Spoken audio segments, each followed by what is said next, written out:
Alléluia, merci Jésus. Juste un tout petit peu plus bas le volume. Est-ce que tu es béni d'être dans la présence de Dieu ce matin? Que Dieu soit béni. Ce matin, nous allons prendre nos Bibles et nous allons lire deux textes. Le premier texte, on est dans Joël chapitre 2, du verset 12 au verset 14. Et le deuxième texte, nous serons dans Matthieu chapitre 6, du verset 25 au verset 33. Joël chapitre 2, verset 12 au verset 14. Et ensuite Matthieu chapitre 6, du verset 25 au verset 33. Et si je dois donner un thème au message de ce matin, bon, en fait, j'avais plusieurs thèmes en tête, donc vous choisirez le thème qui vous convient. Je parlerai ici de la moisson abondante et de ses exigences. Mais s'il y a un aspect vraiment que j'aimerais mettre en avant ce matin, c'est l'exigence du sacrifice. Oui, l'exigence du sacrifice. Et on va voir ensemble, mes frères et sœurs, ce matin, comment est-ce que le Dieu qui nous appelle au résultat nous appelle également au sacrifice pour saisir le résultat qu'il veut nous donner. Joël chapitre 2, verset 12 au verset 14, la Bible dit ceci. « Maintenant encore, dit l'Éternel, revenez à moi de tout votre cœur, avec des jeûnes et avec des pleurs et des lamentations.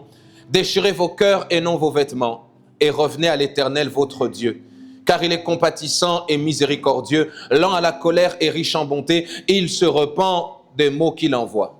Qui sait s'il ne reviendra pas et ne se repentira pas, et s'il ne laissera pas après lui la bénédiction des offrandes et des libations pour l'Éternel votre Dieu. Amen. » Deuxième texte, Matthieu chapitre 6, à partir du verset 25 jusqu'au verset 33. Matthieu, donc on est dans l'Ancien Testament. Non, c'est juste pour m'assurer que vous suivez. C'est juste pour m'assurer que vous suivez, que Dieu vous bénisse.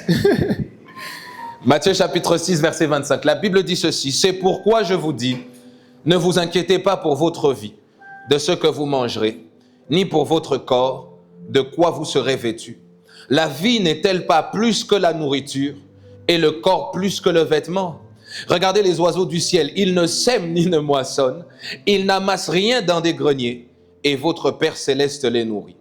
Ne valez-vous pas beaucoup plus que qui de vous, par ses inquiétudes, peut ajouter une coudée à la durée de sa vie? Et pourquoi vous inquiétez au sujet du vêtement? Considérez comment croissent les lys des champs. Ils ne travaillent ni ne filent. Cependant, je vous dis que Salomon même, dans toute sa gloire, n'a pas été vêtu comme l'un d'eux. Si Dieu revêt ainsi l'herbe des champs qui existe aujourd'hui et qui demain sera jeté au four, ne vous vêtira-t-il pas à plus forte raison, gens de peu de foi? Ne vous inquiétez donc point et ne dites pas que mangerons-nous, que boirons-nous, de quoi serons-nous vêtus? Car toutes ces choses, non, c'est vous qui avez dit. Votre Père céleste sait que vous en avez besoin. Cherchez premièrement le royaume et la justice de Dieu, et toutes ces choses vous seront données par-dessus, et nous disons Amen. Ces textes sont tellement explicites que je pourrais m'arrêter là. Mais on va voir ensemble quelques éléments que nous pouvons tirer de ces textes qui vont nous aider à comprendre quelle est la pensée de Dieu. J'ouvre une parenthèse. Vous savez qu'un week-end, on était absent. C'est bizarre, hein, mais quand on n'est pas là pendant un week-end, bon, je dis vrai, vous nous manquez quand même un peu. Un peu quand même. Alors, on est parti, ouais. Alors, on est parti en Guadeloupe et la première question qu'on nous a posée, c'est « Vous préférez la Martinique ou la Guadeloupe ?» Bon, vous connaissez déjà ma réponse, non?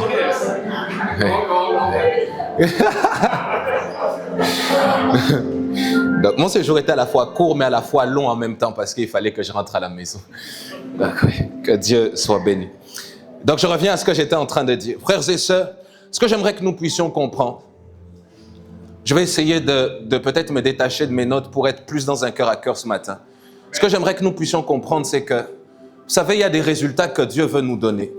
Mais les résultats que Dieu veut nous donner, nous ne pouvons les atteindre que si nous acceptons le processus de Dieu qui nous y emmène. L'un des pièges dans lesquels nous tombons souvent en tant qu'enfants de Dieu, que chrétiens, c'est que nous entrons dans beaucoup de distractions, des batailles de « non, moi, ma religion », moi, ma compréhension. Non, moi, j'ai envie, je n'ai pas envie. Et on nous oublie les exigences de la parole de Dieu. Vous savez, si chacun d'entre nous était concentré sur les exigences de la Bible, on aurait moins de combats, de batailles, de dénominations, de courants, de moi je pense, je n'ai pas envie, moi je veux que. Et parfois même on vient à l'église, je viens à l'église, c'est vrai, je me dis je veux Dieu, c'est vrai, mais dans mon cœur, je ne suis pas prêt à lâcher prise, à abandonner mes raisonnements, à abandonner parfois même, je dis bien parfois même ma culture, mes habitudes. La Bible dit que nous avons plus ou moins d'une manière ou d'une autre hérité de la vaine manière de vivre de nos pères. Mais la Bible dit que nous en avons été délivrés parce que le Seigneur a payé le prix pour que nous soyons rendus libres. Ça veut dire quoi? Qu'il y a des façons de penser, des façons de vivre, des habitudes, des conceptions qui ne sont pas bonnes et qui ne sont pas compatibles avec le Seigneur. Et frères et sœurs, croyez-moi, chaque fois que Dieu veut nous emmener à un résultat que la Bible nous promet, Dieu va toujours nous introduire dans un processus que la Bible nous présente. Parfois, on veut les résultats, mais on ne veut pas les processus. La preuve, lorsque nous prions, tellement nous voulons le résultat, nous prions pour demander. Mais lorsque Dieu nous fait passer par différents chemins, nous sommes les premiers à abandonner, dire Seigneur, ça ne nous plaît pas. Seigneur, non, on n'avait pas planifié cela. Pourquoi? On est tellement porté sur le résultat, mais on en oublie le parcours par lequel Dieu veut nous faire passer. Je dirais autrement, on en oublie, mes frères et sœurs, les exigences. Premier élément, peut-être que je nous dirais, mes frères et sœurs, ce matin, semer et moissonner selon Dieu à ses exigences. On ne peut pas faire comme on veut. On ne peut pas obtenir des résultats divins, ou plutôt je dirais, on ne peut obtenir des résultats qui viennent de Dieu qu'à la manière de Dieu. Tu ne peux pas entrer dans la moisson que Dieu t'a promise par tes propres moyens, par ta propre conception, par ta propre façon de voir les choses ou de penser. Dans le texte de Joël que nous avons lu, mes frères et sœurs, nous l'avons parlé de ce texte tout le long d'MJP, le prophète Joël vient interpeller le peuple. Pourquoi? Parce que le peuple passe par des moments difficiles. J'ouvre une parenthèse, j'aimerais dire à quelqu'un, les temps difficiles peuvent changer. Les moments difficiles peuvent changer. Les déserts peuvent changer. Oui, c'est une réalité. Du reste, c'est même une vérité. Mais nous devons apprendre à accepter, si ces choses doivent changer, qu'elles changent selon Dieu. Je dis, nous pouvons plutôt obtenir de résultats avec Dieu qu'à sa manière. Joël est en train de prophétiser, il dit au peuple d'Israël, non, c'est vrai, vous passez par des déserts, c'est vrai que les temps peuvent changer, mais voici la méthode que Dieu vous présente. C'est vrai que la vie n'est pas évidente. La Bible dit, lorsque vous lisez le texte de Joël, la Bible dit, avant, le pays était comme un jardin d'Éden. Aujourd'hui, il est comme un affreux désert. Ils se rendent compte. Aujourd'hui, ma vie est chaotique. Rien ne marche, rien ne fonctionne. Mon couple, ça ne marche pas. Dans mes amitiés, je suis toujours déçu. Quand je vois ma vie chrétienne, ça n'avance pas. Quand je vois le domaine professionnel, c'est toujours bloqué. On peut faire des constats. Mais Joël dit, au-delà des constats, il y a une méthode que Dieu vous présente. Il y a une solution que Dieu vous présente. Il y a une porte de sortie que Dieu vous présente. Mais cette porte de sortie, si c'est Dieu qui vous la présente, il faut l'aborder à sa manière. S'il faut que les choses changent selon Dieu, il faut que l'on accepte que cela se fasse à sa façon. Dans le livre ici de Joël, le peuple, je l'ai dit, vit la sécheresse subie jusqu'à ce que Dieu non pas... Vous savez, lorsque vous étudiez le texte, je pose la question, Seigneur, pourquoi tu n'as pas juste guéri le peuple d'Israël? Pourquoi tu n'as pas juste restauré le pays d'Israël? Pourquoi tu n'as pas juste... Imaginons un peu qu'Israël se mette à prier, Seigneur, on vit un désert, envoie l'abondance. Pourquoi tu n'as pas juste envoyé l'abondance? Dieu est en train d'orienter, il dit ceci, il dit pas je vais vous donner l'abondance, il dit d'abord revenez à moi de tout votre cœur. Vous savez, parfois on prie pour des sujets, on demande à Dieu une chose, et c'est comme si parfois Dieu nous répond autre chose. On dit Seigneur donne-moi, Dieu dit attends, voici ce que je veux que tu fasses. Et ça généralement c'est ce qu'on n'aime pas. Parfois on passe à côté, non pas parce qu'on n'entend pas Dieu, oh je sais que ça arrivait à plus d'un, tu dis je n'entends pas Dieu, c'est pas vrai, c'est que tu entends ce qui ne te plaît pas. Et ça, c'est différent. Dis, Seigneur, donne-moi d'avancer. Seigneur, élève-moi. Seigneur, fais-moi monter. Seigneur, crée à partir de moi la distinction. J'ai entendu ta prière. Mais avant de te distinguer, on va commencer d'abord par le brisement. Va demander pardon à celui à qui tu as fait du tort. Seigneur, c'est pas toi. Arrière de moi, Satan. Et le piège, c'est qu'on finit par appeler Dieu Satan. Parce qu'en réalité, on ne veut plus ce que Dieu veut faire au-dedans de nous. Mes frères et sœurs, j'aimerais encore nous le dire, si nous voulons des résultats de Dieu, nous devons accepter le processus de Dieu. Et cela est important.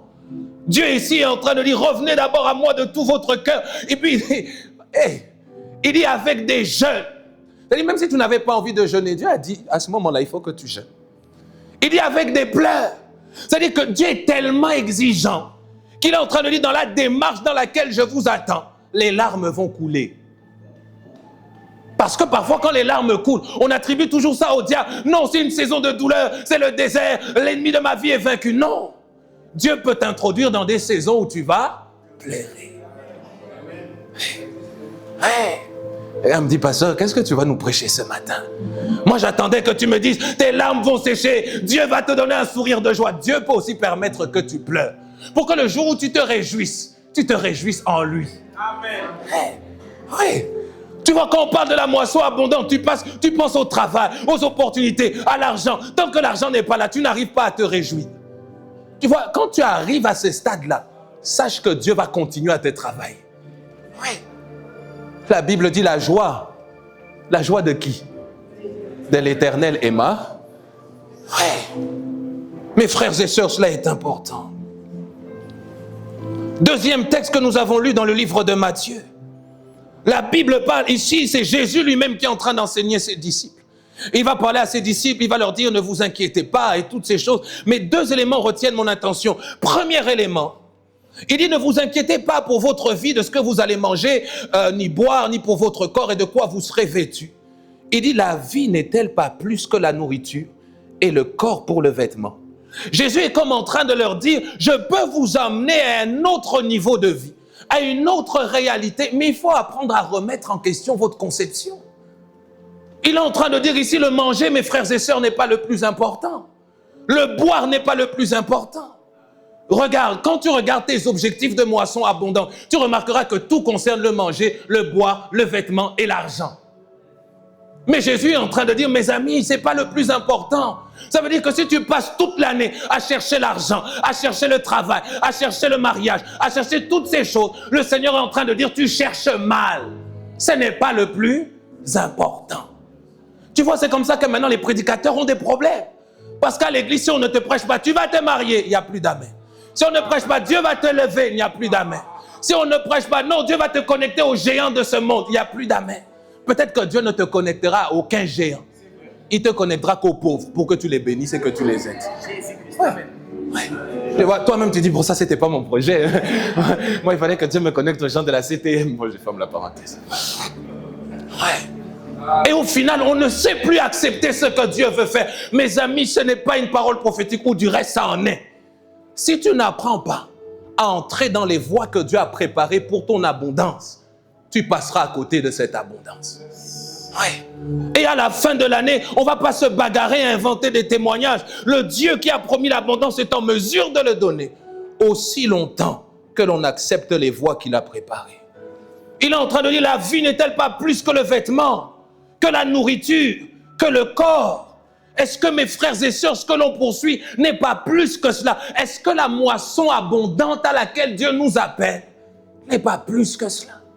L'année dernière, j'ai fait un exercice avec nos responsables et j'ai dit, ayez des objectifs pour cette année de grande réalisation. Et après, je leur ai dit, au-delà de tous les objectifs, parce que quand on dit même grande réalisation, tu peux te dire, il faut que je fasse, il faut que j'atteigne. Je dis, et où sont les objectifs pour le royaume? Où sont les objectifs qui glorifient le Seigneur? Où sont les objectifs dans lesquels Dieu se retrouve? Allez, je vais poser la question autrement. Est-ce que dans tes aspirations de moisson abondante, Dieu se retrouve? La réalité, c'est qu'on ne veut ni Dieu, ni le voie de Dieu. On veut uniquement que Dieu nous donne. J'ai dit, je prie cette année. Si Dieu a quelque chose à te donner, qu'il ne te le donne pas aussi longtemps que tu ne demeures pas dans ses voies. Amen.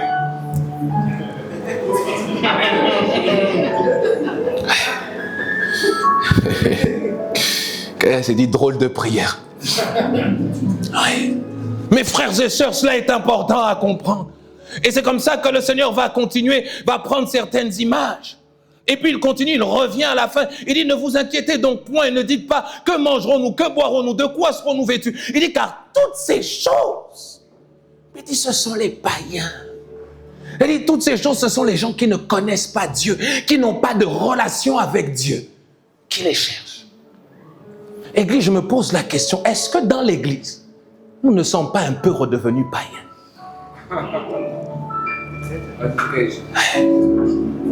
Est-ce que nous ne sommes pas un peu? Regardez nos sujets de prière. C'est-à-dire, si on dit vendredi, prière pour le déblocage, le mariage, il y a du monde. Prière pour qu'on en finisse avec la médiocrité et que Dieu nous emmène dans les hauteurs, il y a du monde. Mais prière pour la guérison de l'âme, pour apprendre à pardonner son prochain, il n'y a personne. Et moi, pardonner mon prochain, pourquoi faire? C'est lui-même qui m'a fait du mal, ça à lui de me demander pardon. Oui. Tout ce qu'on se met à chercher, mes frères et sœurs, tout ce après quoi on soupire, tout ce après quoi on désire, est-ce qu'on n'est pas en train de nous éloigner de ce que Dieu veut nous donner? Je dis même quand on donne le thème de l'année, chaque fin d'année, le plus souvent la première réflexion que l'on a, elle est toujours personnelle, tournée vers nos biens personnels, nos objectifs personnels. Je dis, il est temps, mes frères et sœurs, d'apprendre à marcher dans les voies que le Seigneur a tracées. C'est pourquoi il termine en disant, Dieu ne nous laisse pas avec des questionnements, il nous donne une orientation. Il dit, faites quoi? Il dit, cherchez. Quelqu'un dit avec moi, cherchez. Il dit, cherchez. Cherchez premièrement le royaume et la justice de Dieu.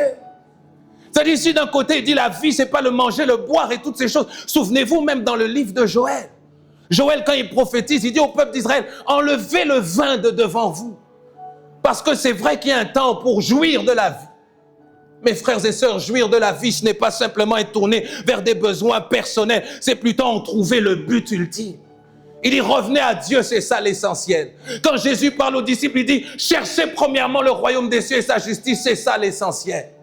Mes amis, si cette année nous voulons moissonner, ma prière est que l'on moissonne dans le cadre que Dieu a donné, que la moisson que nous allons saisir, que Dieu y trouve ses intérêts et que la gloire de Dieu s'y retrouve et soit manifestée. Cherchez premièrement le royaume des cieux et sa justice. Ainsi, mes frères, je l'ai dit, semer et moissonner selon Dieu à ses exigences. Pourquoi est-ce que cela est important à comprendre? Parce qu'il faut comprendre, mes amis, dans la vie chrétienne. Vous savez, parfois on fait beaucoup d'efforts et on se fatigue. Je vais poser la question, est-ce que ça t'est déjà arrivé d'essayer de tout bien faire et de juste te retrouver fatigué en étant un enfant de Dieu? Ça t'est déjà arrivé? Lève la main. C'est-à-dire, tu te dis, Seigneur, j'ai prié. Seigneur, j'ai jeûné. Seigneur, on m'a dit de louer parce que tu sièges au milieu de la louange de ton peuple. J'ai loué. Mais à la fin, rien ne s'est passé et je suis fatigué. Est-ce que ça t'est déjà arrivé? Lève la main, ça t'est déjà arrivé. Oui, mes frères et sœurs. Alors, il est important de comprendre que la Bible nous donne certains principes. Semer et moissonner, c'est un principe qui vient de la Bible. Or, concernant les principes ne fonctionnent pas à cause ou grâce à nos efforts, mais ils fonctionnent quand ils sont respectés. Je répète cela. Mes frères et sœurs, il y a des choses dans la vie chrétienne. Ce n'est pas à la force de vos efforts que vous allez les obtenir. C'est lorsque vous allez commencer à respecter ce que la Bible dit à ce sujet. Parfois tu dis, Seigneur, ça, je prie, je jeûne. Tu sais, dans la vie, il y a des choses que tu n'auras ni avec la prière, ni avec le jeûne. Le jeûne n'est pas fait pour te donner tout ce que tu demandes. Ce n'est pas vrai. Alors parfois, tu vas te mettre à jeûner pendant longtemps. Tu jeûnes, Seigneur, donne-moi, donne-moi, donne-moi. Or, ça ne se reçoit pas dans le jeûne. Oui. Par exemple, la longue vie ne se reçoit pas dans le jeûne. La Bible dit, honore ton père et ta mère. Si tu honores ton père et ta mère, la Bible dit, c'est le premier commandement auquel est rattachée une promesse. Si tu les honores, tu auras une longue vie. Donc, au lieu de jeûner pour dire, Seigneur, donne-moi une longue vie, donne-moi de vivre jusqu'à 122 ans. Si tu commences juste par honorer tes parents, la Bible dit, c'est juste une conséquence. Quand tu les honores, les années s'ajoutent. Oui. Il y a des choses qu'on n'a pas par la force de nos bras. Il y a des choses qu'on n'a même pas par la force des offrandes. Seigneur, si je donne beaucoup, tu me donneras aussi ce que je demande. Non, ce n'est pas la vérité. Quelqu'un va venir et dire, Seigneur, aujourd'hui, en tout cas, j'ai pris la moitié de mon salaire. Et puis quand je vais donner, c'est ça que je veux que tu me donnes. Si Dieu ne veut pas te donner, tu vas mettre ton offrande. Il ne va pas te donner. Oui.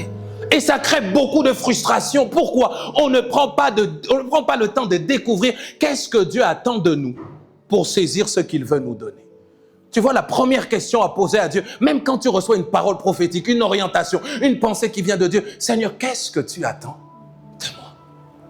Est-ce que ça t'est déjà arrivé? Tu reçois une parole, on te dit c'est l'année de la moisson abondante, tu dis juste, Seigneur, qu'est-ce que tu attends de moi?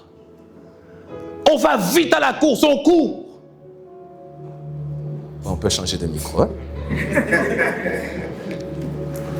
On court, on fait toutes sortes d'efforts, mais on n'a jamais pris le temps de s'arrêter pour dire, Seigneur, quelle est la démarche que je dois avoir? Vous savez, parfois, il y a des vies qui n'avancent pas parce qu'il y a des instructions que vous ne respectez pas. Oui, oui. Tu peux être en train de prier, d'avoir une vie dans la sanctification. Mais quand Dieu te dit, va vers ton prochain, pardonne-le. Toi, tu dis au Seigneur, non. À partir de ce moment, tu marches dans la désobéissance. Même si tu pries dans la désobéissance. Même si tu jeûnes dans la désobéissance.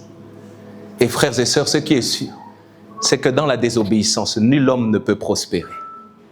Oui. Nul homme ne peut prospérer. Alors mes frères et sœurs, cela est important. Si nous voulons moissonner selon Dieu, je l'ai dit, Dieu a ses exigences. C'est pourquoi la Bible dira ceci, elle dit, l'obéissance. Je répète, l'obéissance vaut mieux que... Aide-moi à dire ça à ton voisin, dis-lui l'obéissance. Dis-lui ça vaut mieux. Dis-lui que les sacrifices. Change de voisin, dis-lui l'obéissance vaut mieux que les sacrifices. J'allais encore dire change de voisin, mais on va s'arrêter. Et qui dit obéissance? Vous savez, la Bible, il y a certains sous-entendus. Vous ne pouvez pas obéir s'il n'y a pas une consigne qui vous a été donnée. Oui. C'est pourquoi quand vous rentrez dans la Bible, qui connaît l'histoire d'Abel et de Caïn? Ok? N'est-ce pas que Caïn a tué Abel? Pourquoi? Parce que les deux ont offert un sacrifice. Et le sacrifice de l'un a été accepté, celui d'Abel, et le sacrifice de Caïn a été rejeté. Mais la Bible ne le dit pas, mais quand on réfléchit autour du texte, comment est-ce qu'un sacrifice a été agréé et l'autre a été rejeté? Sachant que la Bible dit qu'Abel a offert le meilleur fruit de son bétail. Il a pris les prémices de ce qu'il avait pour offrir à Dieu. Alors que Caïn a juste pris, dans la masse, il prend un peu, il dit, Seigneur, j'ai décidé de prendre ça, je te donne. L'un a suivi des instructions. L'autre a décidé de faire comme bon lui semble. Alors comme maintenant Dieu distingue celui qui a suivi les instructions, celui qui a fait comme bon lui semble se fâche. Pourquoi est-ce qu'Abel, son sacrifice, est agréé? Pourquoi? Parce qu'Abel a obéi. Pourquoi est-ce que moi, mon sacrifice ne produit rien? Parce que même si tu l'appelles sacrifice, la base n'est pas bonne. Tu la fais pas par toi-même.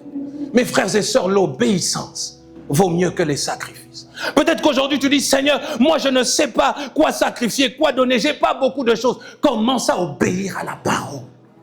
Commence à mettre la Bible en pratique. Mes frères et sœurs, moi ça me fait mal, ça m'étonne. On a de plus en plus de chrétiens, de plus en plus d'hommes et de femmes qui mettent dans leur statut, dans leur bio, Child of God. Mais de moins en moins de véritables disciples de Jésus qui apprennent jour après jour à crucifier la chair et à dire je renonce à moi-même pour faire la volonté de Dieu, pour marcher tel que Dieu veut que je marche, pour prendre Jésus comme modèle et lui ressembler jour après jour. Et quand on te prêche ça, ça t'ennuie. Parce que toi, ce que tu veux, c'est j'ai ma relation avec Dieu, ça m'apporte des bénéfices. Mon frère, ma soeur, la vie chrétienne n'a pas été faite pour cela. Quand l'apôtre Paul parle, il dit, je souffre les douleurs de l'enfantement. Pourquoi? Jusqu'à ce que Jésus-Christ soit formé dans chacun des disciples que je fréquente. Et ça, mes frères et sœurs, il est là le but de la vie chrétienne. Il est là le but de la vie chrétienne. On veut Dieu, mais on ne veut plus le processus de Dieu. On veut les résultats de Dieu, mais on ne veut plus les moyens de Dieu. On veut que Dieu nous donne, mais on ne veut plus que Dieu nous change. Oui. Année après année, c'est les mêmes sujets de prière que tu as. Mais lorsque Dieu veut te changer, te transformer, Dieu lui-même n'a même pas accès. Je dis, nos églises se remplissent. Mais je prie Dieu parce que j'ai peur que nos églises soient remplies d'inconvertis.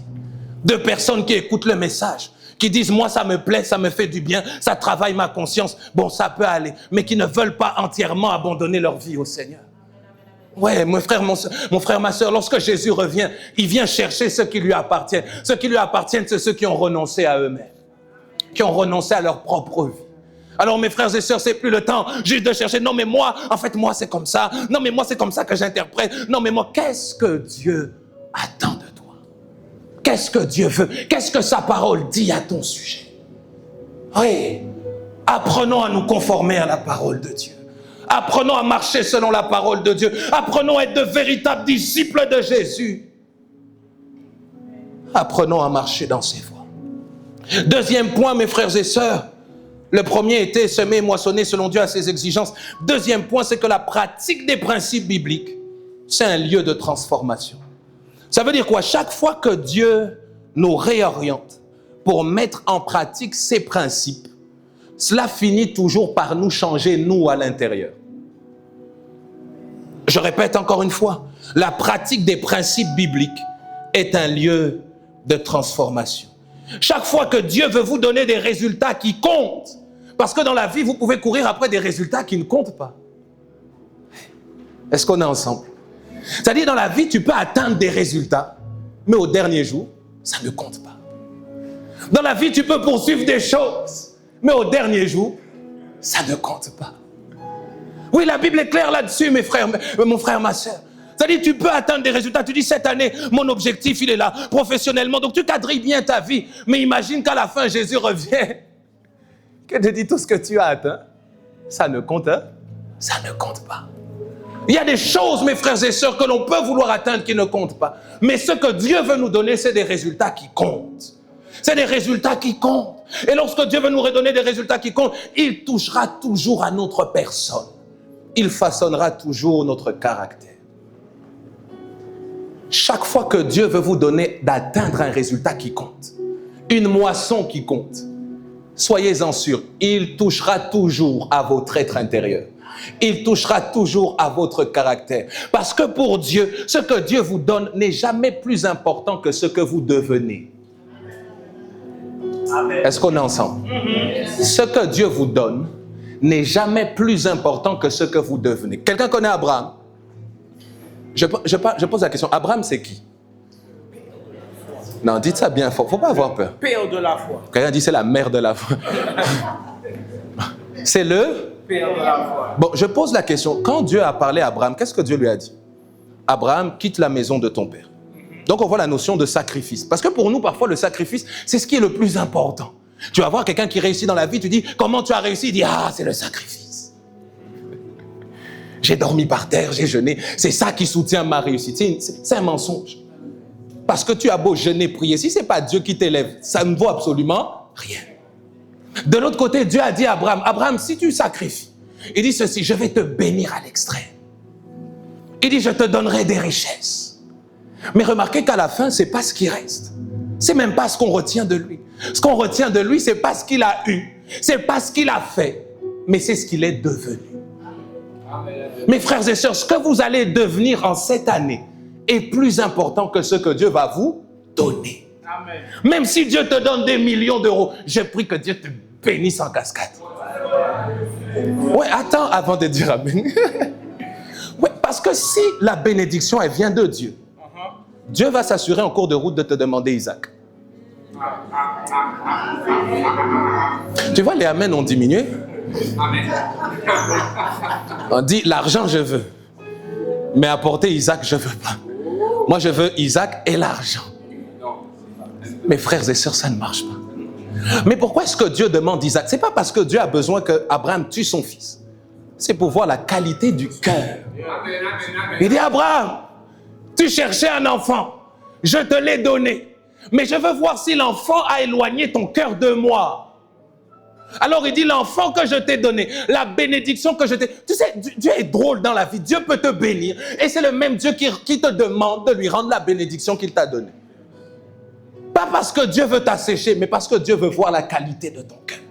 C'est comme ça que quand Abraham a pris le couteau pour sacrifier son fils, Dieu lui a dit, hey!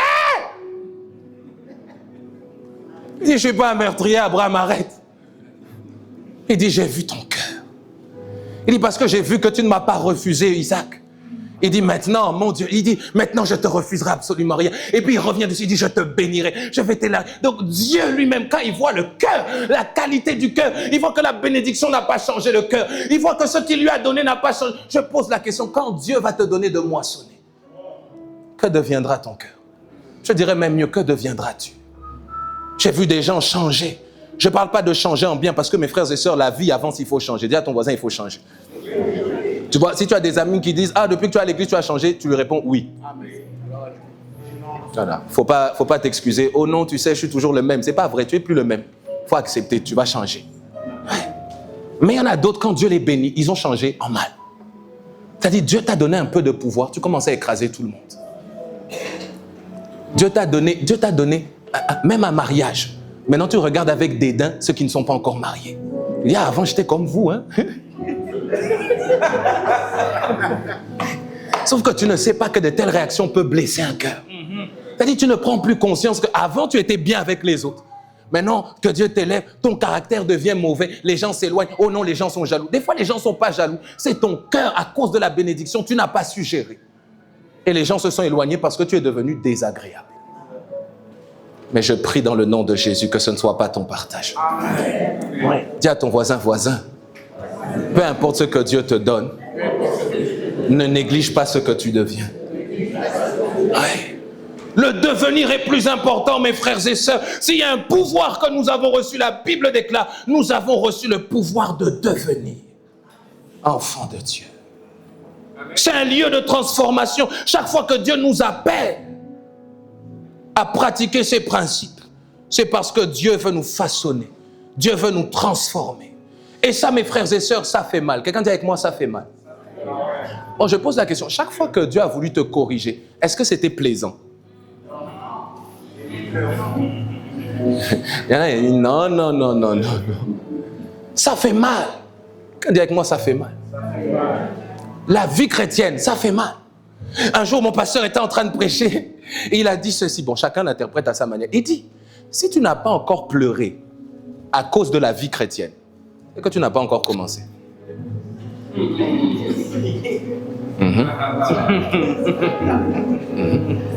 La vie chrétienne. Donc, je n'ai pas parlé de, oh non, la promesse, la vie chrétienne.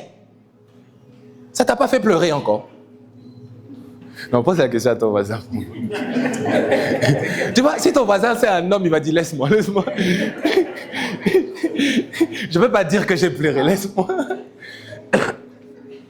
Mes frères, vous avez pleuré? Ah.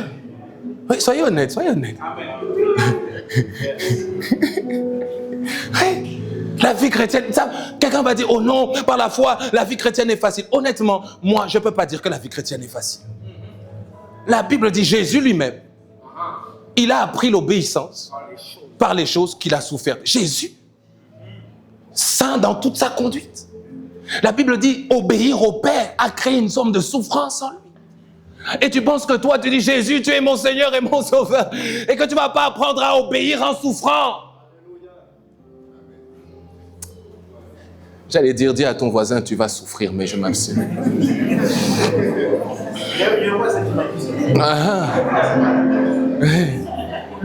Mes frères et sœurs, c'est une souffrance que d'accepter de renoncer à sa propre vie, de renoncer à ses propres pensées, de renoncer à son propre fonctionnement, de renoncer à ses propres habitudes, de renoncer à ses propres attitudes pour plaire à Dieu, c'est une souffrance. Mais Paul dira, je sais que les souffrances du temps présent. Il dit non. Il dit c'est vrai, ça fait mal, mais il faut faire une bonne comparaison. La souffrance du temps présent n'est pas comparée à la souffrance de ma sœur. Elle est à comparer à la gloire qui est en train d'arriver. Il est en train de dire, même si ça fait mal aujourd'hui, il dit, gars, vous n'avez aucune idée de type de gloire que vous allez moissonner. Ça fait mal d'abandonner ton petit copain, mais il y a une gloire qui arrive. Ça fait mal d'abandonner le mari d'autrui, mais il y a une gloire qui arrive. Ça fait mal de renoncer au péché, mais il y a une gloire qui arrive. Ouais. Des fois, tu as l'impression, oh non, si j'abandonne, je ne vais pas m'en sortir. Tu vas t'en sortir et Dieu va te bénir. Il y a une gloire qui arrive. Ouais. Parce qu'il n'y a pas de véritable vie chrétienne sans cette notion de sacrifice. Et je vous assure, ça fait mal. Quelqu'un va dire, le pasteur, il prêche comme ça, abandonne comme si c'était facile. Non, ça fait mal, mais abandonne quand même. Amen. Ouais. Abandonne. On va prier ensemble. S'il faut jeûner ensemble, on va s'entraider. Mais mes frères et sœurs, Paul a dit non. Il dit, je ne peux pas laisser la gloire qui arrive s'en aller. Je préfère souffrir maintenant pour la gagner demain. Mes frères et sœurs, il y a un choix à faire. Aide-moi à dire à ton voisin, il y a un choix à faire. Si tu veux jouir du confort de la vie sans jamais te remettre en question, tu es juste en train d'hypothéquer la gloire que Dieu veut faire arriver dans ta vie. Ouais. C'est pourquoi dans l'église, parfois, nous ne voyons pas les choses que Dieu veut que nous puissions voir. Parce qu'en réalité, nous n'y aspirons pas. Nos cœurs sont plongés dans des aspirations terrestres, charnelles. On l'a vu avec le livre de Matthieu, chapitre 6. Mais de l'autre côté, parce que nous ne voulons pas abandonner ce que nous sommes appelés à abandonner pour gagner ce que Dieu veut nous donner. Psaume chapitre 126, le verset 6, la Bible dit « Celui qui marche en pleurant quand il porte la semence, revient avec allégresse quand il porte ses gerbes. » Ça veut dire que si tu veux moissonner, il y a toujours un temps où tu vas marcher en pleurant. La Bible dit « Celui qui porte la semence, il marche en pleurant. » Et on va voir ensemble quelques raisons et nous allons terminer. Pourquoi est-ce que c'est si difficile? Pourquoi est-ce que c'est si difficile, si compliqué pour nous de saisir le sens dans lequel Dieu veut opérer pour nous emmener au résultat? Premièrement, c'est la prise en compte des exigences de Dieu. Ici, par la prise en compte des exigences de Dieu, je suis en train de dire, ce qui rend la marche difficile quand on a la semence, c'est que l'on se rend compte que Dieu a des exigences. La semence ne peut pas produire de résultats n'importe comment. Et c'est ça qui fait mal. On aimerait atteindre les résultats de Dieu de n'importe quelle manière. Mais lorsqu'on porte la semence, la première chose qui rend le processus difficile, c'est qu'on se rend compte que si je veux le résultat, il y a des exigences qui sont pour moi sur le parcours. Et ça fait mal. Combien d'entre nous, je dirais même pas d'entre nous, combien ont venu à l'église, veulent s'approcher de Dieu? On leur a dit, Jésus t'aime. Quelqu'un me donne un bon amen. Amen. On a dit, quand tu vas mettre ta foi en Jésus, tu vas venir à l'église, tout va s'arranger. Bon, ça, c'est pas la vérité. Non. Alors quand tu es venu, tu t'es dit, non, moi on m'a dit que si je prie, normalement tout va s'arranger. Moi on m'a dit que si je viens à l'église, normalement les choses vont devenir plus simples. Et au final, quand on se rend compte que lorsque l'on s'approche de Dieu, Dieu a des exigences, on dit, ça, j'avais pas signé pour ça. Ça, je n'en ai pas envie. Tu dis, Seigneur, je veux entrer. La Bible déclare que tu as formé des projets de paix et non de malheur afin de me donner un avenir et de l'espérance. Et j'ai dit, Amen, oui. Mais si je dois entrer dans ton plan, dans ton projet que tu as formé d'avance, eh bien, il faut que j'abandonne mon projet à moi. Et ça, Seigneur, je n'en ai pas envie. Combien sont tellement attachés à leur vie qu'ils ne peuvent pas saisir ce que Dieu veut faire avec eux? C'est-à-dire, même si Dieu... Bon, je vais donner un exemple pratique. On est une église missionnaire, n'est-ce pas? On est une église missionnaire, n'est-ce pas? Bon, aujourd'hui, tu as tes projets de vie. Maintenant, si Dieu t'appelle, il dit, je veux que tu me serves dans le ministère. Toi, tu te dis, Amen, Seigneur. Et maintenant, Dieu dit, je vais t'envoyer à Curaçao. Toi, tu te dis, pas Amen, Seigneur. Pourquoi? Parce que quand on te parle d'appel, c'est général. Tu es prêt à accepter, Seigneur, tu as un plan pour moi, c'est merveilleux. Mais quand on entre dans les exigences, ça veut dire que c'est Dieu lui-même qui commence à définir comment ça va se faire. Le plus souvent, on ne veut pas. Mes frères et sœurs, ce qui nous empêche, ce qui rend difficile le processus, c'est qu'on finit toujours par se heurter, ou on commence par se heurter aux exigences que Dieu nous présente. Oui, la Bible dit dans Jean chapitre 6, versets 60 à 64.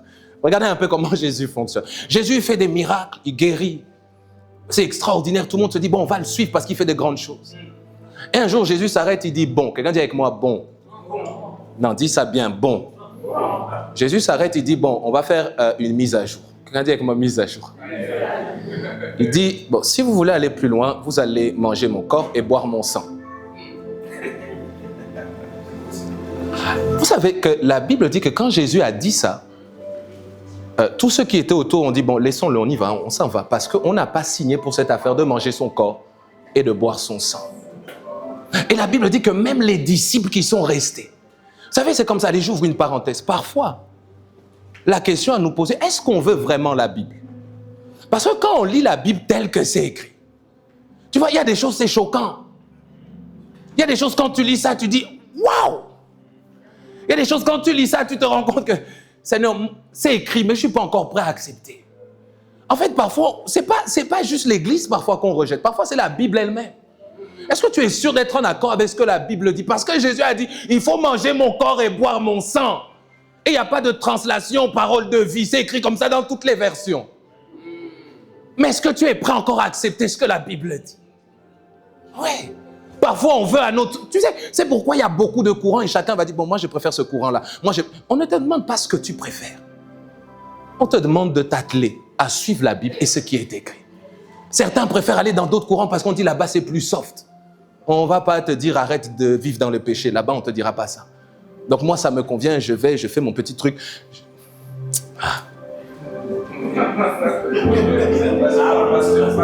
Ouais, elle dit, moi là-bas, je vais et on ne me dira pas, ne va pas au carnaval. On pourra même me dire, vas-y, ça va te détendre. Sauf que tu sais que si tu viens et qu'on veut te prêcher la Bible telle qu'elle est écrite, de toi à moi, qu'est-ce que tu vas aller faire au carnaval? Non, qu'est-ce que tu vas aller chercher? Donc, est-ce une grosse affaire si je te prêche de te dire, tu n'as rien à faire là-bas? Non, mais ça risque de déranger ta conscience. Te dire, si on me prêche ça, j'ai l'impression de ne plus pouvoir faire ce que je veux. Mais bienvenue dans la vie chrétienne. On ne peut pas juste faire ce que l'on veut, mes frères et sœurs. Je l'ai dit, donc, premier élément, on prend en compte les exigences de Dieu. Les disciples eux-mêmes vont dire à Jésus, après ce passage de « mangez mon corps, buvez mon sang », la Bible dit, plusieurs de ses disciples, après l'avoir entendu dire « cette parole est dure. Qui peut l'écouter ?» C'est-à-dire, même ceux qui ont marché avec Jésus, même ceux qui sont restés avec Jésus 3 ans, ils ont vu des miracles. Ils n'ont pas dit les miracles n'étaient pas bons. Non, c'est la parole qui leur a posé problème. Ils ont dit les miracles on aime, multiplie les pains, ressuscite Lazare. Mais quand Jésus met l'emphase sur la parole, la plupart s'en vont. Et ceux qui restent disent, Seigneur, la parole, elle est dure. Qui peut l'écouter? Mes frères et sœurs, nous devons prendre en compte les exigences de Dieu. Deuxième élément pour laquelle, mes frères et sœurs, ce processus peut être une difficulté ou présenter une difficulté. C'est lorsque l'on se rend compte que la perte est un préalable, que le sacrifice est nécessaire. La Bible dit dans Jean chapitre 12, verset 24, je prends la version Bible du Semeur, il dit, vraiment, je vous l'assure, si le grain de blé que l'on a jeté en terre ne meurt pas, si le grain de blé jeté en terre ne meurt pas, il reste un grain unique. Mais s'il meurt, il porte du fruit en abondance. Ça veut dire quoi? Qu'il y a un moment donné où l'on doit mourir. Dis à ton voisin, tu dois mourir. Ouais. Tu vois, il faut que je prépare une prédication où le thème c'est « tu dois mourir ». Comme ça, je commence avec ça en entrée. Ouais. Mes frères et sœurs, c'est un préalable. Mourir est un préalable. Je ne parle pas ici de mourir physiquement. Mais je parle ici de mourir à nous-mêmes.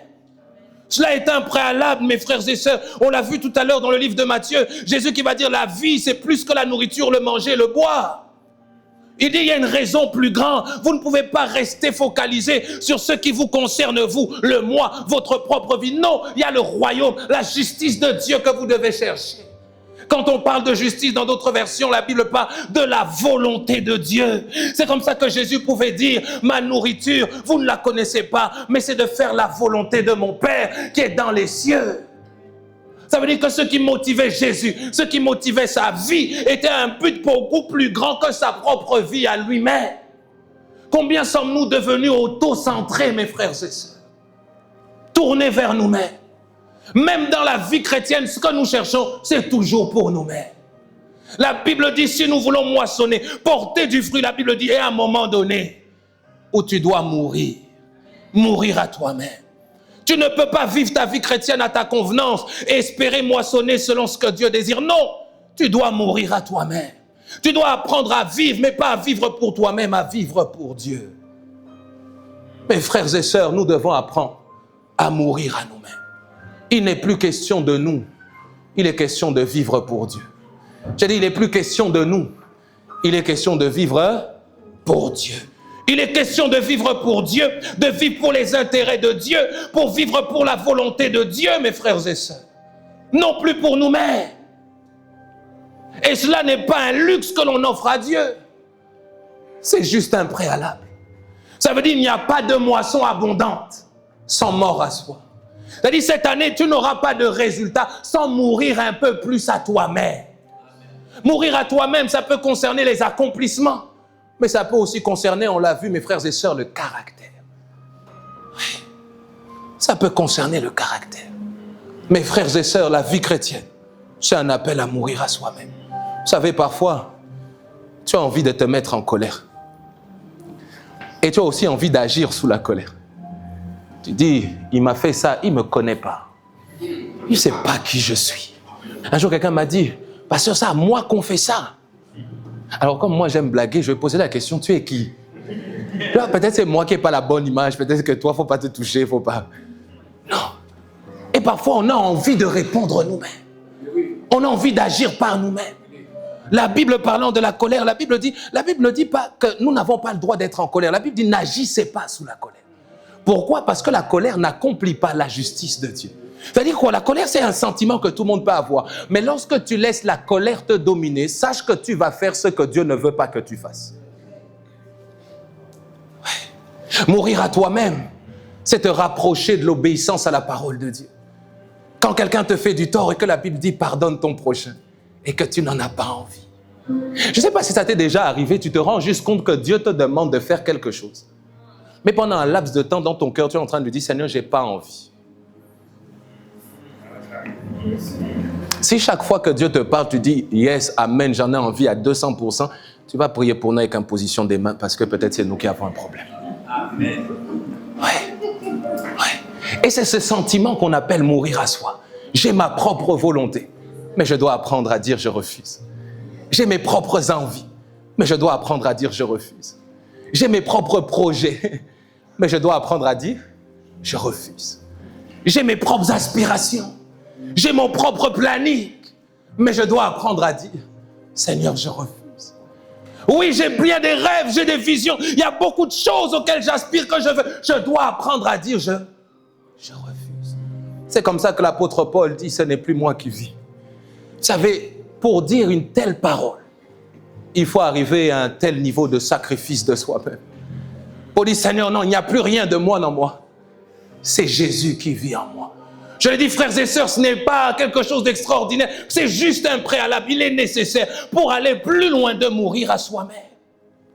C'est pourquoi Matthieu dira, faites donc du royaume de Dieu ce qui est juste à ses yeux, votre préoccupation première. C'est-à-dire de manière pratique au quotidien, me poser la question, est-ce que ce que je fais plaît à Dieu? Est-ce que ce que je fais plaît à Dieu? Est-ce que ce que je fais plaît à Dieu? Tu veux mourir à toi-même quotidiennement? Pose-toi quotidiennement les bonnes questions. Est-ce que ce que je fais plaît à Dieu? Est-ce que quand je lui réponds, ça plaît à Dieu? Est-ce que quand je le fréquente, ça plaît à Dieu? Est-ce que quand je marche avec ses amis, ça plaît à Dieu? Pose-toi la question. Tu veux apprendre à mourir au quotidien? Apprends à te poser les bonnes questions au quotidien. Est-ce que dans ma façon de répondre, ça plaît à Dieu? Est-ce que dans ma façon de réagir, ça plaît à Dieu? Et ça, même si tu es marié, même dans ton couple. Je t'assure, nos couples changeraient. Si chaque fois, chacun se posait la question, est-ce que ma manière de faire plaît à Dieu? L'une des choses qui fait que les mariages deviennent de plus en plus compliqués, c'est que les gens craignent de moins en moins le Seigneur. Ton mari a laissé traîner une chaussette. Et toi, tu commences à babiller.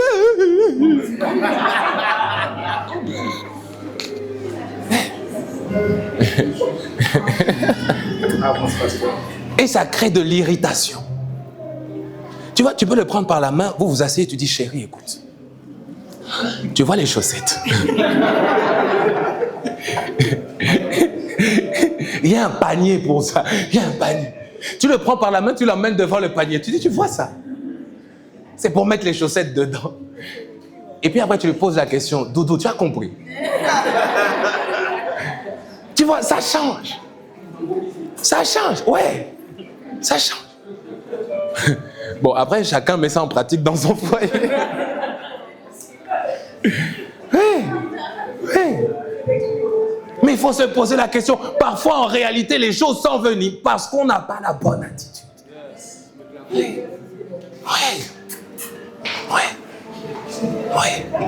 Il y a de l'animosité avec ton frère ou ta sœur. Mais la Bible t'a déjà donné la démarche à suivre. On a déjà pris ce texte une fois. La Bible dit ceci. Quand tu veux donner ton offrande, qu'est-ce que la Bible dit après? Oui, va voir ton frère, mais avant. Mais déposer ton offrande, ok, mais avant. En fait, pourquoi est-ce que le Seigneur dit, tu ne vas pas aller directement? Pourquoi? Il dit, si tu te souviens que tu as quelqu'un, un frère qui a quelque chose contre toi, Et je l'ai dit souvent dans l'interprétation, on se dit, si c'est moi qui ai un problème avec quelqu'un, je ne vais pas donner mon offrande, Non, ce n'est pas ce que la Bible dit. Elle dit, si dans ta tête, tu sais que le frère là-bas, même si moi, je n'ai pas de souci avec lui, lui, il a un souci avec moi. Dieu dit, ne va pas mettre ton offrande. Tu vois, le problème, c'est que toi, tu viens mettre quand même. Quand tu mets ton offrande, tu es sûr que personne n'a de problème avec toi. Je parle en âme et conscience. Je ne parle pas de quelqu'un là-bas dans la forêt et puis lui, ça le dérange que tu sois chrétien. Je parle de quelqu'un dans la même maison spirituelle que toi. Après, quand tu mets ton offrande, tu dis, Seigneur, celui qui sème va moissonner. Tu ne vas rien moissonner, tu vas semer dans la désobéissance. Aussi longtemps que tu en es conscient. Alors, il y a beaucoup de choses comme cela que l'on fait et on ne voit pas de résultat. Pourquoi? Parce qu'il y a un moment donné, on a dit à la parole de Dieu, ça, je ne mets pas en pratique. C'est pourquoi je prie, j'ouvre cette parenthèse, que tu rentres sur tous les sujets où volontairement tu as désobéi et que tu te repentes et que tu te mettes à obéir au nom de Jésus. Amen. Mes frères et sœurs, cela est important. Cela est important. Cela est important. Tu dois accepter de mourir à toi-même. Je l'ai dit, Paul a dit, j'ai été crucifié avec Christ et si je vis, ce n'est plus moi qui vis, c'est Christ qui vit en moi. Et parfois, lorsque on lit la Bible, je ne sais pas si ça te fait cet effet-là. Tu vois, moi, plus je lis la Bible, plus je me rends compte que je suis un peu charnel quand même. Quelqu'un a dit, oh! Ouais. Pourquoi? Parce que tu te rends compte de l'exigence de la Bible. Et tu te rends juste compte, Seigneur, on n'y est pas encore. On n'y est pas encore. L'amour supporte tout. Non, vous savez, tout c'est tout sauf rien. Tout. Toi, tu dis, moi, j'aime les frères et sœurs. Tu mens. C'est pas vrai. C'est pas vrai. Tu vois, tu commences à mettre des trucs, bon, dans la maison de Dieu, on n'est pas tous obligés d'être proches. Tu vois, quand tu commences comme ça, c'est déjà que tu as atteint ton niveau là, ton plafond. Ouais. Parce que souvent, quand on atteint le plafond, on devient philosophe.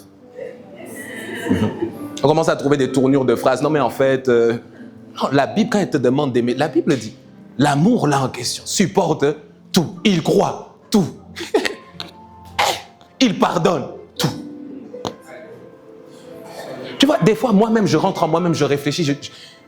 Tu vois, ceux qui réfléchissent beaucoup, il faut demander au Saint-Esprit de les aider. Parce que des fois, je m'imagine des scènes qui ne sont jamais arrivées. Et je me dis, Seigneur, est-ce que dans cette scène-là, j'aurai la force? Et puis je dis, non, arrête, ça n'arrivera pas au nom de Jésus. Parce que, bon, la Bible dit, aucune tentation qui ne surviendra ne sera aussi au-delà de vos forces. Hein, c'est aussi la Bible. Ouais, mais la Bible dit, l'amour pardonne tout. Est-ce que tu es sûr que tu aimes à ce niveau?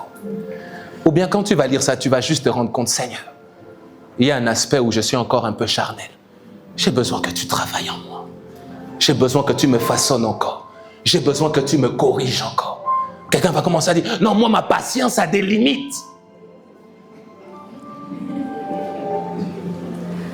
Oui, c'est que tu as besoin que Dieu te travaille encore. Je prie, mes frères et sœurs, que Dieu nous aide. Que Dieu travaille encore notre caractère. Je dis parfois, on est un peu plus charnel que ce que l'on pense. Colossiens chapitre 3, le verset 5, et nous allons à la fin de notre message. Colossiens chapitre 3, le verset 5, je lis dans la version parole de vie. Regardez ce que la Bible dit. C'est pourquoi faites mourir ce qui en vous appartient à la terre. Par exemple, menez une vie immorale ou impure, désirez des choses honteuses et mauvaises, cherchez à avoir tout pour soi, ce qui est même une façon d'adorer les faux dieux. Colossiens chapitre 3, verset 5, version parole de vie. Ici, l'apôtre Paul est en train de dire, mes frères et sœurs, mourir à soi-même, c'est faire mourir le fait de mener une vie immorale ou impure. Même de faire mourir au-delà des actions, certains désirs que nous avons. Dieu ne s'occupe pas seulement de nos actions. Dieu veut même travailler sur les désirs qui nourrissent nos cœurs. Tu vois, quand tu dis non, mais c'est Dieu, Dieu lui, il voit au cœur, Dieu ne juge pas l'apparence. Quand on dit que Dieu voit au cœur, ça dit que Dieu est encore plus précis sur la nature et les motivations de nos actions. Qu'est-ce qu'il y a comme désir dans ton cœur? La Bible dit ici, mes frères et sœurs, qu'il nous faut faire mourir les désirs que nous avons vis-à-vis des choses honteuses et mauvaises. On doit même faire mourir le fait de chercher à avoir tout pour soi. Tu sais, cette année, Dieu te donnera cette moisson abondante. Mais tout ce qu'il te donnera ne sera pas pour toi. Est-ce que tu vas accepter que Dieu te bénisse, mais qu'il te bénisse pour les autres? Est-ce que tu vas accepter que Dieu te donne en abondance et qu'il le fasse pour qu'à ton tour, tu puisses donner aux autres? Ou bien quand Dieu va te donner, tu vas dire, moi j'ai trop souffert. Moi-même, je vais manger ce que Dieu m'a donné. La Bible dit, nous devons apprendre à faire mourir même le fait à chercher tout pour soi. Et la Bible dit, le fait de chercher tout pour soi, c'est une façon d'adorer des faux dieux. Personne ne dira ici, non, moi j'adore Jésus, je n'adore pas des faux dieux. Mes frères et sœurs, c'est pas toujours vrai. Tu sais, si tu es honnête avec toi-même, fais un constat dans ton cœur. Dis, Seigneur, révèle les idoles qui sont dans mon cœur. Ouais. Parce que parfois, dans nos cœurs, l'argent est devenu plus important que Dieu lui-même. Ouais. Le mariage est devenu plus important que Dieu lui-même. Les enfants sont devenus plus importants que Dieu lui-même. Je pose la question, quand tu regardes dans ton cœur, qu'est-ce qui est devenu plus important que Dieu lui-même? Il y a des choses dans nos cœurs qui, même si tu me regardes, c'est à toi de faire le constat. Seigneur, dans mon cœur, qu'est-ce qui a pris ta place? Dans le livre d'Apocalypse, le Seigneur lui-même va dire, moi j'aime tes œuvres, je connais tes œuvres, elles sont bien. Mais dis, j'ai un problème avec toi. Il dit, tu as oublié ton premier amour. Il dit, tu as renoncé à l'essentiel. Ça veut dire quoi, mes frères et sœurs? On peut faire des choses pour Dieu, mais avoir perdu l'essentiel. Tu peux même avoir une vie de prière. Tu peux même avoir une vie de jeûne et avoir perdu l'essentiel. Tu peux avoir une vie de méditation de la parole de Dieu, mais avoir perdu l'essentiel. Tu sais, c'est comme ça que plusieurs prient, jeûnent, méditent la Bible pour dire qu'ils sont spirituels. C'est plus pour Dieu, c'est pour eux-mêmes. Pour que quand ils vont parler avec les autres, ils disent, moi, tu sais, cette nuit, j'ai prié 7 heures, j'ai pas dormi. Mais si tu n'as pas dormi, moi, en quoi ça me regarde? Tu l'as fait parce que tu aimes Dieu. Tu ne l'as pas fait pour nous impressionner, nous. C'est comme ça qu'on peut sembler être spirituel. Mais en réalité, on sert notre propre ventre. On prie longtemps pour dire aux gens que nous, on est de ceux qui prient longtemps. En réalité, ce n'est pas Dieu qu'on cherche, c'est d'avoir une belle réputation de pharisien. Parce que c'est ce que Jésus reprochait aux pharisiens. Ils donnent une aumône, après ils se mettent au bout de la rue. Regardez comment je donne aux pauvres.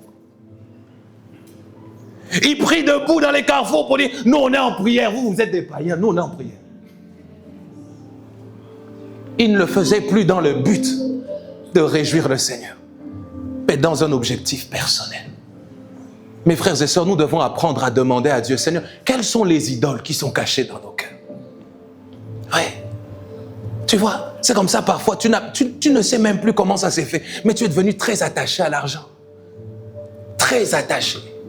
Est-ce que l'argent est une mauvaise chose? Non. Mais quand l'argent prend la place de Dieu, la Bible dit l'amour de l'argent est la racine de tous les maux. Tu vois, tu es toujours triste parce que ton compte en banque est vide. Pourquoi? Parce que tu as fait de ton compte en banque le sujet de ta vie. Tu n'as peut-être pas l'argent, mais tu as une relation personnelle avec Dieu. Ouais. Tu vois, même ton amen, c'est par la foi, hein, parce que tu dis amen, mais j'ai pas d'argent quand même.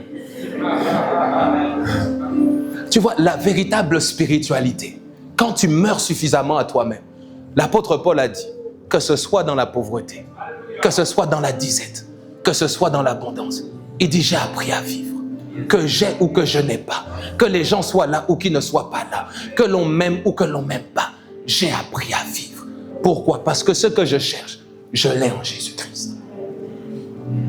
Apprenons, mes frères et sœurs, à veiller sur nos cœurs. Est-ce qu'il n'y a pas des idoles à l'intérieur qui sont parfois cachées? C'est cela aussi, mourir à soi-même.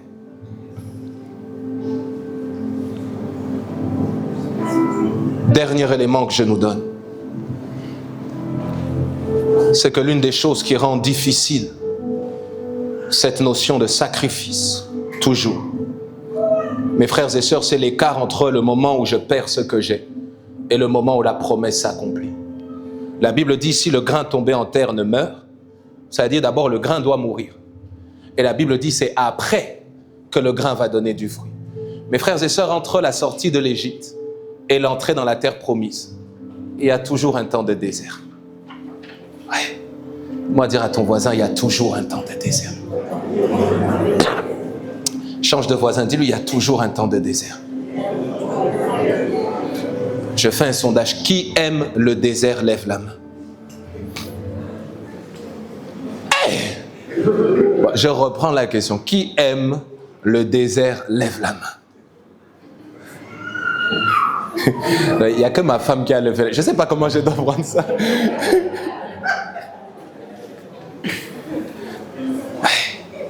Mes frères et sœurs, le but du désert n'est pas de nous détruire.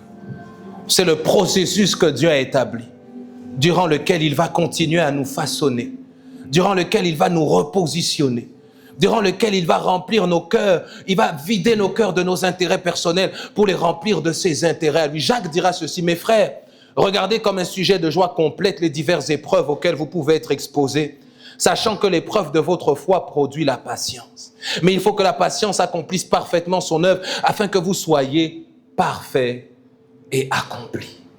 Ça veut dire quoi? Ce laps de temps entre le moment où tu dis Seigneur, je m'abandonne à toi, je te donne tout, et le moment où Dieu te donne de moissonner. C'est un temps pendant lequel, mon frère, ma sœur, Dieu va te travailler. Dieu va te changer. C'est pourquoi je vais dire ça comme ça, et puis on va terminer par là. Chaque fois que tu passes vraiment par le processus que Dieu a établi, à la fin, tu dois être inévitablement une autre personne. La preuve que tu es passé entre les mains de Dieu, c'est le changement que Dieu a opéré en toi. Oui. Et ça, tu dois l'accepter. Vous savez, parfois, on ne veut pas que les choses changent. On dit, moi, je suis né comme ça, j'ai grandi comme ça, on m'accepte comme je suis, ou sinon, je m'en vais. Va-t'en. Dieu nous accepte tels que nous sommes. Mais Dieu finit toujours par nous transformer. Oui. L'un des signes que nous sommes passés entre les mains de Dieu, l'un des signes que ce que nous recevons, la bénédiction nous a été donnée en son temps par le Seigneur, c'est la transformation que le Seigneur a opérée au-dedans de nous. Vous savez, le peuple d'Israël est entré dans le désert. Le peuple d'Israël n'avait pas vocation à mourir dans le désert. La Bible déclare ceci et dit, je conduirai mon peuple dans le désert afin de parler à son cœur. C'est-à-dire, quand Dieu nous conduit dans le désert, c'est plutôt pour nous instruire et non pour nous détruire. C'est comme ça que tu dois apprendre à aimer le désert et non à le rejeter. Vous savez, quand on passe par le désert, on prie pour en sortir. On prie jamais pour comprendre ce que Dieu veut nous dire. Or, le désert, quand Dieu nous permet de passer par le désert, c'est parce que Dieu veut nous instruire. Le désert est tellement calme, les gens vous abandonnent. Oui, c'est bien. Tu vois, je prie cette année que tu ne sois pas toujours trop entouré. Parce que des fois, il y a tellement de gens autour de toi que tu ne peux pas entendre ce que Dieu veut te dire à toi. Toujours, non mais qu'est-ce que mes amis vont penser? Non mais qu'est-ce que tel va penser? Non mais qu'est-ce que mon crush va penser? Et on en oublie qu'est-ce que Dieu va penser. Il dit, quand je vous conduis dans le désert, ce n'est pas pour vous détruire, mais c'est pour vous instruire. Mes frères et sœurs, si nous apprenons à respecter ce processus cette année, je vous assure que nous verrons la manifestation de la gloire de Dieu à la fin de cette année. Mais tu dois accepter. Accepter que ce processus soit exigeant. Accepter de quitter certaines choses. Accepter que Dieu travaille au-dedans de toi, qu'il change ton caractère. Là où les gens disaient, toi tu es toujours en colère, qu'on te connaisse maintenant comme quelqu'un qui est doux. La douceur. Ouais. On se concentre souvent sur le fruit de l'esprit, sur les dons de l'esprit, mais rarement sur le fruit. La douceur, la tempérance. Que lorsque l'on s'approche de toi, on voit le changement que Dieu a établi, auquel Dieu a procédé. Et je l'ai dit, lorsqu'on passe dans le désert, Dieu nous donne les instructions. Le peuple d'Israël est entré dans le désert et la Bible dit, Moïse a dit, ce peuple est un peuple aux courettes. Dieu parle, mais ils ne veulent pas écouter. Et la conséquence, c'est qu'ils ne sont jamais entrés dans le pays où coule le lait et le miel. Dans le pays de l'abondance, de la moisson abondante. C'est-à-dire qu'il est possible d'avoir la promesse et de passer à côté de la promesse. Ce qui vous donnera l'assurance d'entrer dans la promesse, c'est de suivre le processus. Est-ce qu'on est ensemble? Alors ma prière pour nous cette année, on peut se tenir debout, c'est que Dieu nous donne d'accepter le processus. Non pas le processus selon notre volonté propre, mais le processus que lui-même a établi. Aide-moi à dire à ton voisin, accepte le processus. Bon, maintenant, ajoute, dis-lui, ça va faire mal. Mais dis-lui, accepte quand même. Bon, maintenant, ajoute, si tu as envie de pleurer, maintenant, montre-lui ton épaule, dis-lui, je suis là pour toi. Est-ce qu'on peut acclamer la parole de Dieu?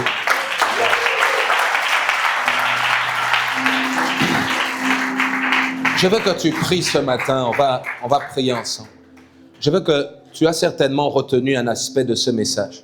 Je vais te donner 2 ou 3 minutes pour que tu puisses toi-même, concernant ta propre vie, commencer à parler à Dieu. Tu peux déjà commencer à le faire. C'est-à-dire, Seigneur, aide-moi à accepter l'exigence du processus. Seigneur, je ne veux pas la moisson abondante sans accepter le processus par lequel tu veux me donner de l'obtenir. Seigneur, je ne veux pas le résultat sans, Seigneur éternel, mon Dieu, être corrigé pour marcher dans tes voies. Seigneur, je ne veux pas seulement avoir l'aspect matériel de la bénédiction, mais je reconnais que la véritable bénédiction, c'est d'abord de te plaire, de rechercher premièrement le royaume, de rechercher ta justice, de désirer faire ta volonté quotidiennement. Je ne veux plus être, Seigneur, oh Dieu, un homme, une femme qu'on appelle chrétien parce qu'il vient à l'église. Mais Seigneur, aide-moi à marcher d'après ta parole.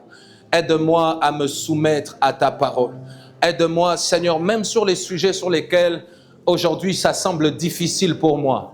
La Bible déclare que tu nous as donné ton esprit afin que nous puissions, Seigneur, nous soumettre à ta parole, obéir à ta parole et pratiquer ta parole.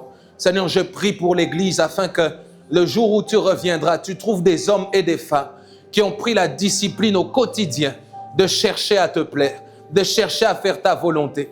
Que les distractions de ce monde, Père éternel, ne puissent point nous éloigner de toi. L'amour de l'argent, l'idolâtrie, Seigneur éternel, ne puisse pas nous éloigner de toi. Au contraire, si tu trouves ces choses dans nos cœurs ce matin, que tu puisses, Saint-Esprit de Dieu, convaincre nos cœurs, mettre ton doigt sur ces éléments, afin que nous acceptions la correction. La Bible déclare que la correction qui vient de l'Éternel, elle n'est pas pour conduire à la condamnation, mais elle est pour conduire à la véritable repentance. Alors cette année, Seigneur mon Dieu, oui, la moisson est abondante, mais nous voulons accepter, Seigneur, oh Dieu, la transformation. Je prie, Seigneur, dans le nom de Jésus, que, Seigneur, jour après jour, tu nous rendes meilleurs, que tu nous aides à mourir à nous-mêmes, que tu nous aides à mourir à nous-mêmes, à abandonner le moi pour saisir ta volonté parfaite. Seigneur, je prie que le long de cette année, que l'on se retrouve à la fin de cette année, peut-être le même visage, mais plus la même personne, rempli de Christ. Car la Bible dit, Christ en nous, c'est là l'espérance de la gloire. Que Christ soit formé dans nos cœurs, que Christ soit formé en notre esprit, à l'intérieur de nous-mêmes. Que nous ne soyons pas de religieux, mais de véritables disciples qui te plaisent jour après jour. Seigneur, merci pour la grâce que tu nous accordes. Ce matin, Père, je veux prier afin que tu fortifies chacun d'entre nous. Cette marche, elle n'est pas évidente. Cette marche, elle n'est pas simple. Certains peuvent se sentir par ce message condamnés. Seigneur, ce n'est pas le but. Le but, c'est que nous puissions être corrigés. Et je prie par ton esprit, Seigneur, que tu nous aides à accepter la correction. Parce que la Bible déclare, si tu es Père et si nous sommes fils, nous le reconnaissons parce que tu nous châties aussi. Seigneur éternel, mon Dieu, accorde-nous la grâce, non pas seulement d'être châtiés, mais d'accepter ta volonté, de nous conformer à ta volonté et rien qu'à ta volonté pour le restant de cette année, dans le nom de Jésus. Que ta paix comble nos cœurs et que ta grâce nous soit renouvelée. Dans le nom de Jésus, j'ai prié ce matin. Et ensemble, l'Église, nous disons Amen, Amen. Est-ce que tu peux encore acclamer Jésus?